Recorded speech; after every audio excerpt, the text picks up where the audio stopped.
Hello, our next question comes from Fred, and he's questioning, well, actually this entire topic is covering hand position for deadlift. So our first question regarding this comes from Fred. He asks, what recommendations do you have for hand placement for the long limb lifter? Limbs, the length of the limb isn't as important as the width of the body. You know, if you're, what do I want to say, a wide trash can, you know, if you're really, really wide, your hands are going to obviously have to be wider than if somebody who's got a narrow shoulder position. Mm-hmm. First and foremost, the most obvious is you need to make sure that your hands are on the knurling of the bar. That's what it's there for.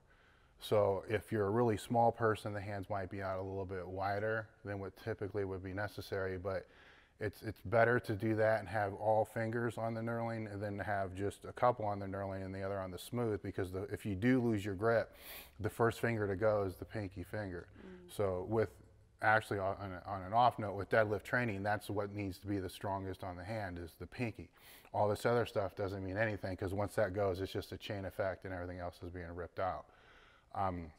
The wider the person is, I've seen some guys, Mike Ruggiero comes to mind, who was 350, 360 pounds, and his hands were, he may have even been outside the rings, you know, on a deadlift bar, very close to being outside the rings.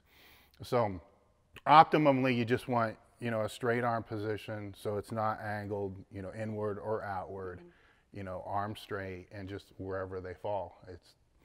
Don't overthink that one. All right, thank you, Fred.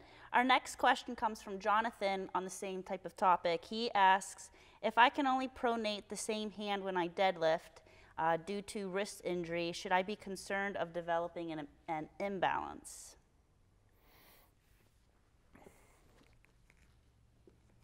If you're a powerlifter, no, because you're going to develop imbalances as a powerlifter. That's part of the sport. It's actually part of any sport. All mm-hmm. sports, to succeed in the sport, requires developing what some would consider an imbalance mm-hmm. because of the nature of the sport. You know, a baseball pitcher is obviously going to be more dominant with their throwing arm mm-hmm. than they are with their non-throwing arm, so that's an imbalance. Or is it balanced for that sport? So I think when you start talking imbalances, you need to start talking sport specificity, unless you're just training for general fitness and strength.